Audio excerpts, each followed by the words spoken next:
Hey everybody, it's Safi and Marco Dish Out on Movies, the only movie review show on YouTube to review movies in terms of food. And it's just Marco here once again.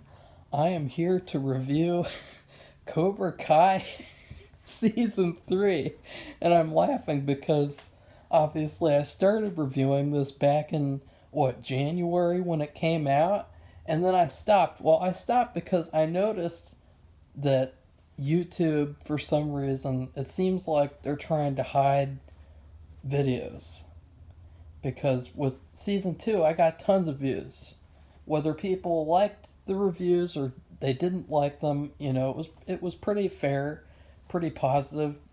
But it was such a sharp decline from season 2, like going from hundreds of views to 15 views, 10 views. And it's not like those views are unimportant, but it was just such a sharp decline. It was shocking. But I finally came back, finished it, and I'm glad that I watched it when I did, because the final episode is called December 19th, and I guess it takes place on December 19th, which is my birthday, by the way, which, I know that's not really important, but that's pretty cool. And in general, the ending of the season, it had a little bit of a Christmas vibe to it. And when I think about it too, it's really kind of weird how it aired on January 1st. It's very bizarre because it ends with they have a Christmas party in the last episode. And I thought, hey, wait a second, this is, it's weird. If you have a Christmas episode, why wouldn't you want the Christmas episode to fall in line with Christmas?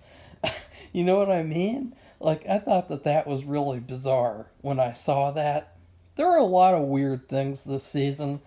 Let's just get that out of the way. I overall really enjoyed it, obviously, because I'm a huge fan, and I'm not gonna hate it unless it's something really bad. Because these guys who made this show, or who are making this show, they know how to balance 80s style cheese, comedy, and seriousness and dark stuff. They know how to balance it really well. And that's really cool because nobody else is able to do that.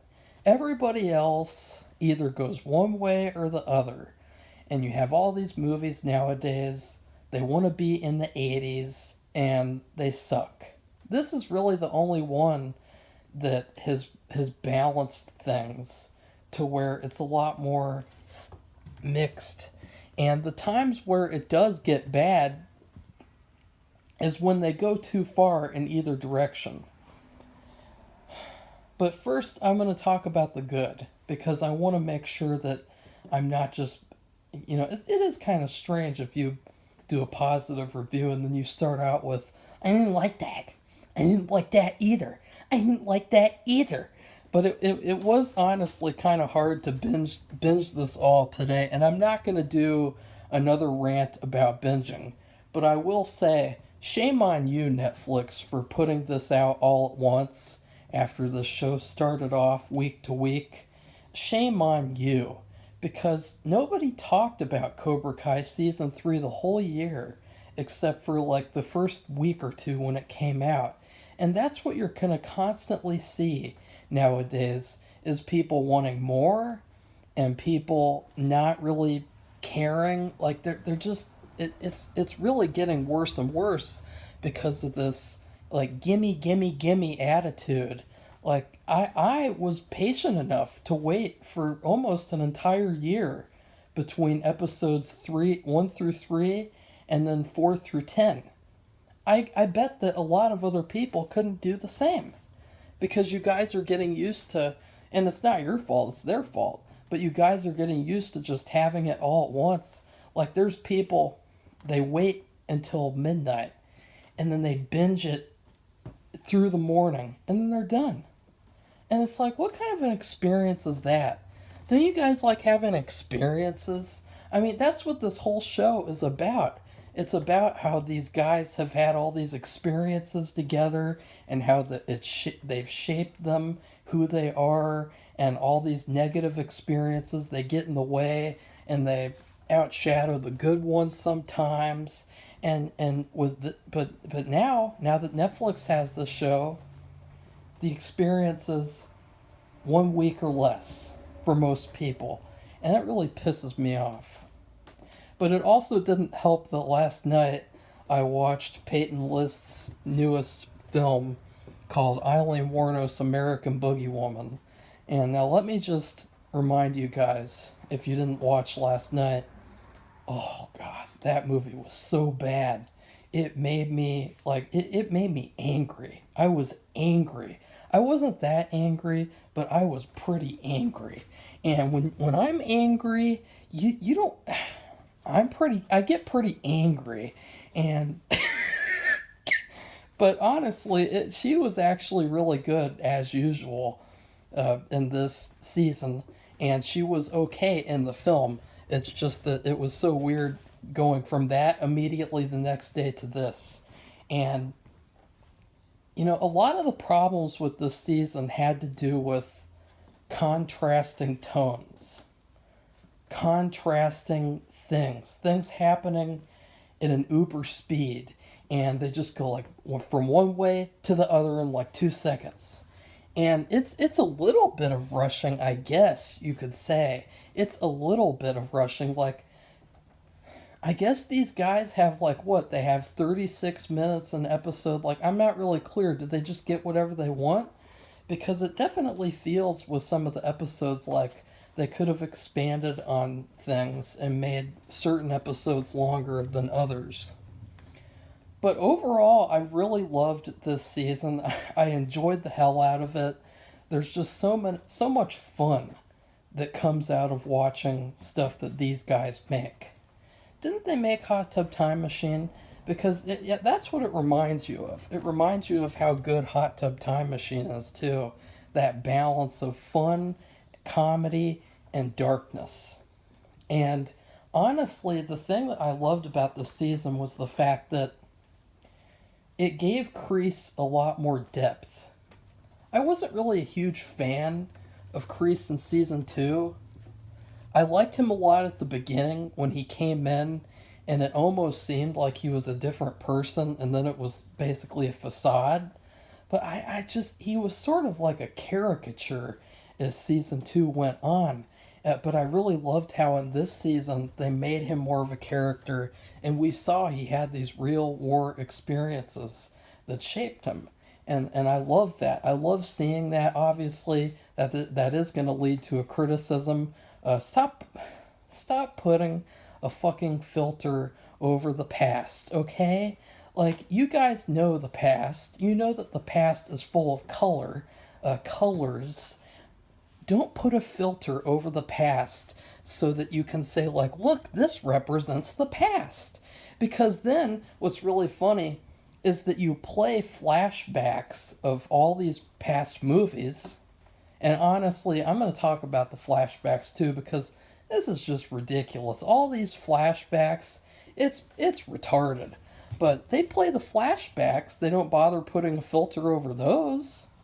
So if you aren't going to put a filter over those, then why are you putting them over the other past scenes? It doesn't make any sense. It's a bunch of bullshit is what if you want to ask me, that's what I think it is. Stop putting color filters over the past.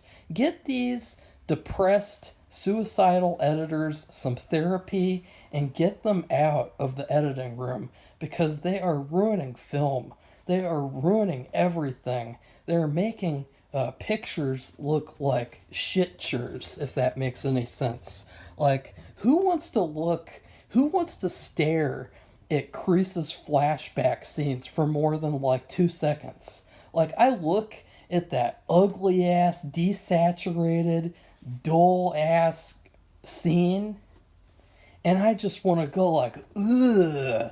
I just want to throw up and like like, I don't know, karate chop myself in the face, give myself a concussion so I can pass out and not remember that shit. Like, that's how ugly it looks. And nobody wants to see that.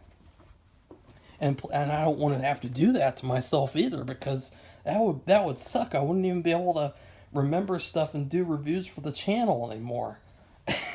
But anyways, I loved a lot of stuff in this season, obviously. I loved all the characters pretty much because I loved them in the past seasons. And I like how with a lot of the characters, and this goes in with what I said about Kreese already, there's a lot of very bland, vanilla characters, and they're fleshed out more in this season. And I really like that too. Because if you just focus on these same few characters with this karate story, I think that it could get old really fast, unless it's movies. So I really like that you're focusing on other characters. Sorry if you guys hear Safi. She's cackling like a witch in the background. I don't know what she's probably doing, a satanic ritual, so that, I don't know. I don't want to know. That's pretty creepy. It should have been an X-File, that's for damn sure. But this Cobra Kai season, it had a lot of great character moments throughout the season with, especially Hawk. And something else, too, to talk about the shifts in tone. Hawk had this amazing transformation that took 2 seasons, or I mean, not transformation, an arc that took 2 whole seasons to get rid of. He was in season 2. He was bad in season 2. He was bad in this season. It takes him all the way up until the finale to change. But then you have other characters, and it takes them like 2 seconds to change. And I know someone could say, oh, well, they're just different people. Some people change faster than others. They're teenagers, blah, blah, blah. Who cares? You can feel it. You can feel the goofy sort of out of left field changes, and it's weak. It's very weak. And what else to talk about? Because honestly, like, I could just say that about everything. Like, good characters, bad tone shifts. Oh yeah, well, let's talk about the fighting. Let's talk about what this show is all about. It's all about fighting. I like the fights pretty much. I did not like... I never really realized it until I heard it from another YouTuber, which I won't say his name because he's a trash YouTuber. I don't even watch him anymore, ever. But he complained about how they keep playing music over all the fighting. I never really realized it until this season. There are a lot of fights. Just every single fight, every single one, even fights that last like 2 seconds. And they gotta play this cringeworthy modern music. I mean, it sounds like they spent all night eating pizza, looking up royalty-free 80s style songs on YouTube. And they were like, that anchovy was really good. You should try the anchovy side. Oh, look, this Vaporwave 6.71 song is epic. We should play that in the fight scene with the guy and the other guy. Like, that's what it is with this fighting. Constantly showing these fights with these songs playing like and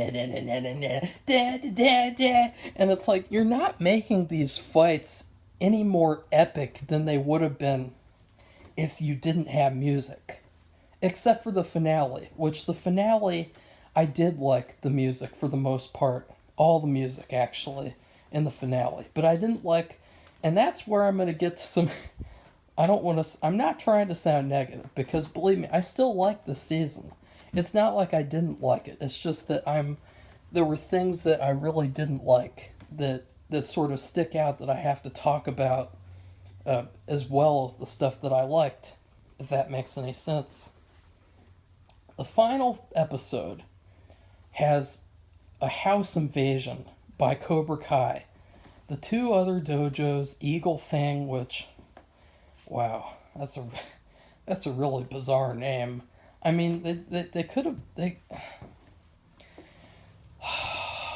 that was really weird. I mean, they even make fun of that. That was kind of weird. Is it like, did the writers just give up and they were like, let's just use the bad one, even though it's bad?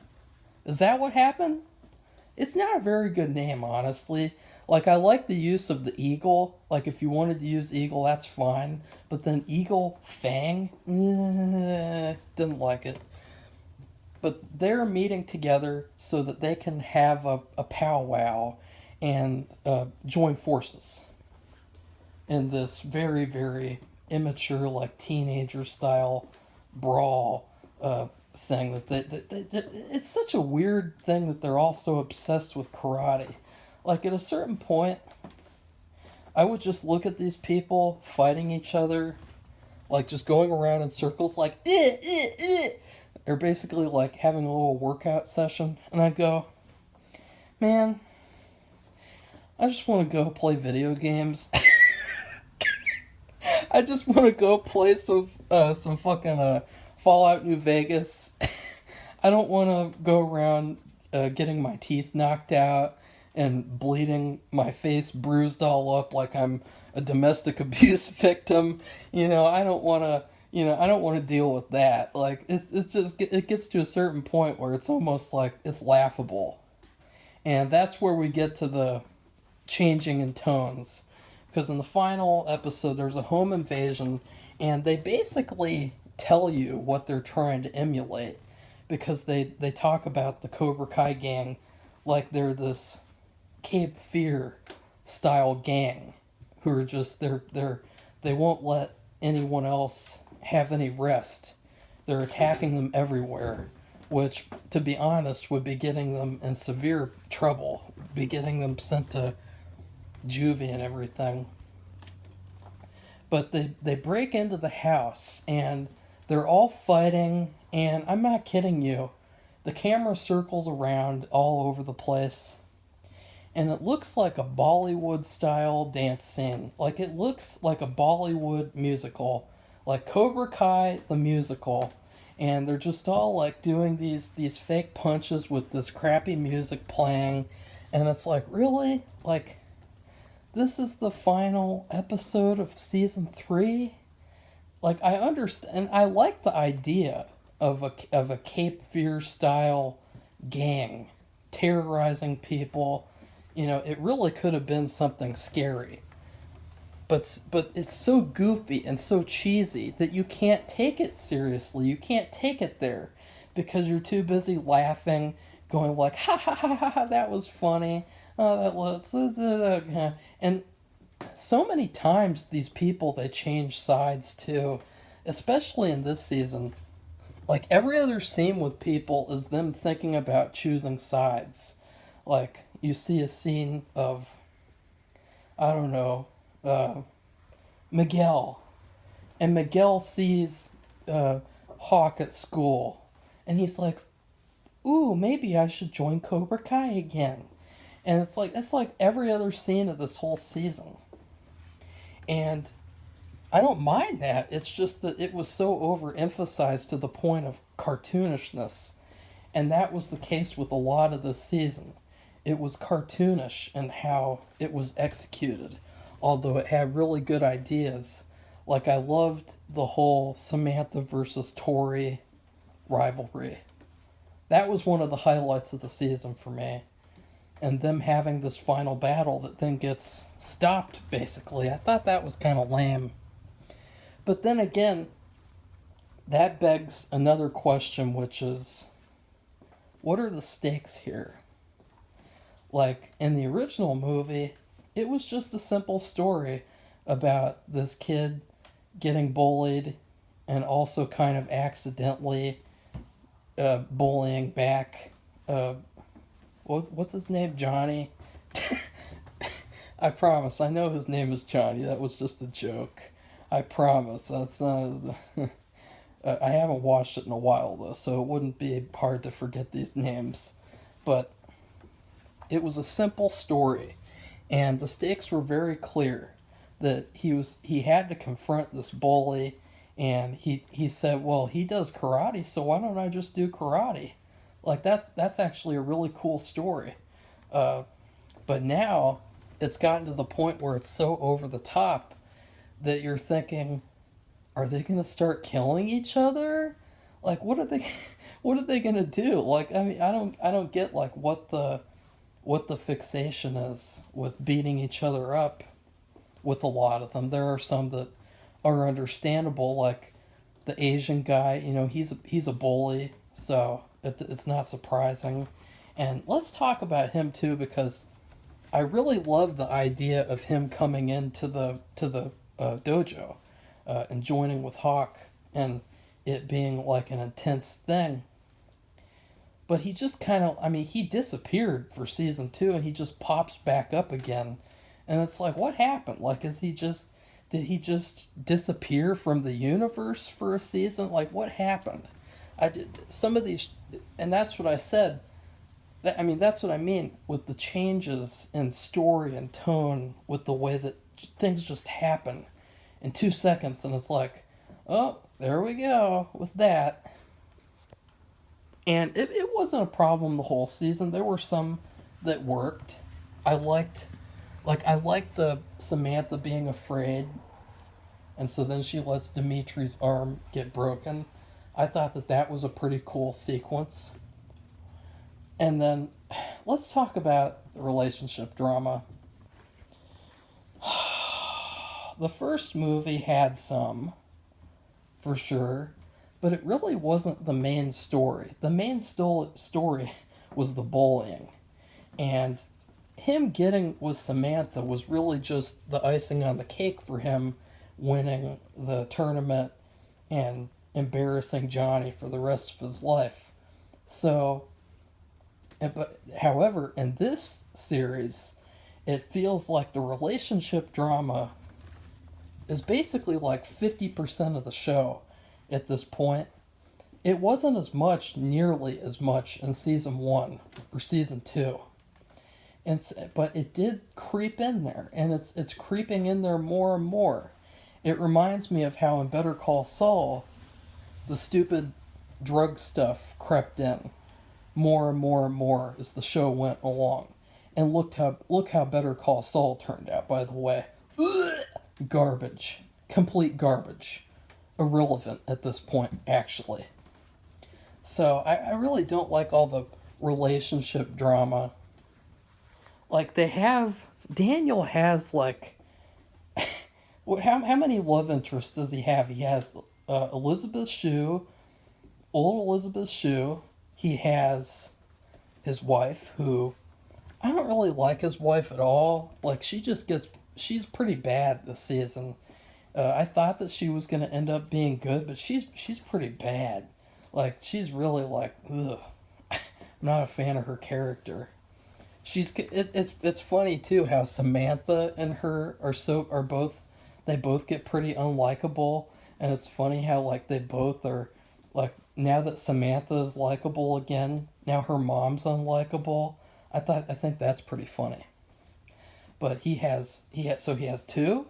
Then he has the Asian one from part two, and by the way, she's the best one. Like when I saw Karate Kid 2 for the first time, it pissed me off because I was wondering, why isn't he with her?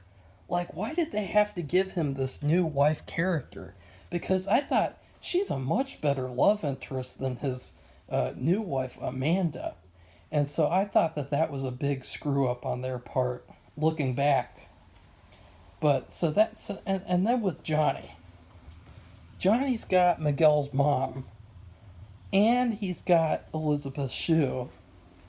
And it's like, why? Like, are we going to have a love triangle now? Are we going to have a Twilight-style love triangle? Ooh, no thanks.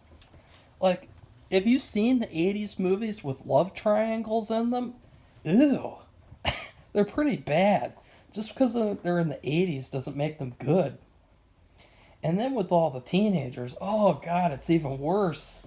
At least with some of them, like Dimitri. He only has like one love interest at this point, which is the blonde one. The blonde mean girl, I guess. I don't know what she is. And I thought it was really bad with that storyline, though, because they kind of copied Buffy the Vampire Slayer, the storyline where Cordelia and Xander were dating, and then they still pretended like they weren't dating at school, kinda. I thought that that was kind of weak, but at least she's his only love interest. Like, at least it's not he sees her and then an hour later he's talking with, I don't know, Jill in the background, and he's like, ooh, who should I choose? And then, and there's misunderstandings. God, aren't we getting sick and tired of these misunderstandings, these romantic misunderstandings? I mean, it's really gay at this point. Like, it's really like getting, it's weird. Like, there's so many. But overall, I still really like the season. There was a lot to like, a lot of great moments, a lot. I mean, the majority of the season was great, but it just a lot of the ideas were not properly executed.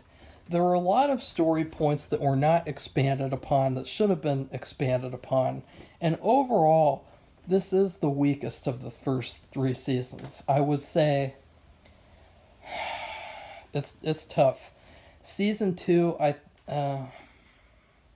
seasons 1 and 2 are kind of tied because they both have issues, but they both are pretty much equally good. The only reason why season 2 is slightly better in some ways is because it has more emotional moments near the end. Season 3 is at number 3 or number 2 no matter what, because it's just not as good as the first 2 seasons. And there's nothing wrong with that. I don't mind, because there's a season 4 coming out on the 31st. So I'll be watching and reviewing that too. And I won't be making the mistake of doing it week by week, even though that's what everyone should be doing. Shame on Netflix, by the way, once again. So now I'm going to rate season 3. It was a fun, goofy season with some stuff that worked, stuff that didn't. Like, there were a lot of story points that were really rushed through. Like the thing with Robbie being in juvie, the way that he gets out and it's like, never mind. It's like, now he's out and he's with Cobra Kai. That was so weak, it's not even funny. That whole storyline was trash with him, and oh god. Like, every single season there's like a little storyline that's just complete trash. And then there were other storylines like Miguel. There's like 2 episodes where they really intensely focus on him recovering, and then he's recovered. That's fine. Like, a lot of it's rushed through. So I would say that this season is a pile of nachos.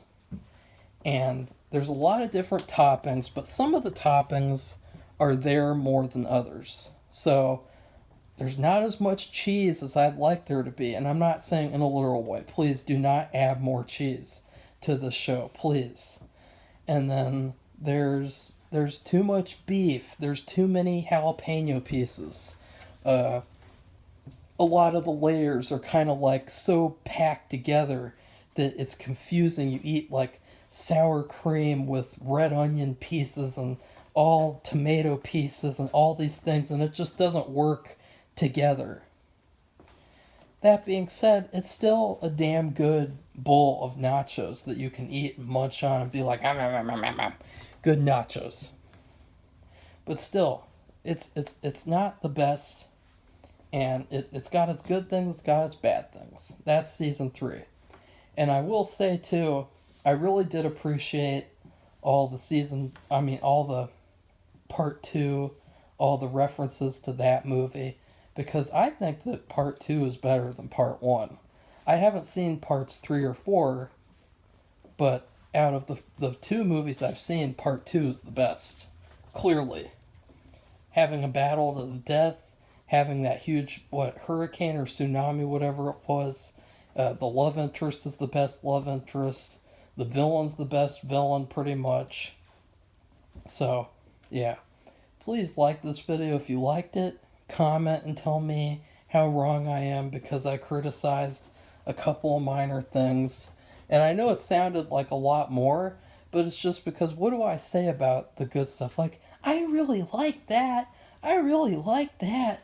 Like, there's just so many times that you can say, I really like that without sounding like you're retarded.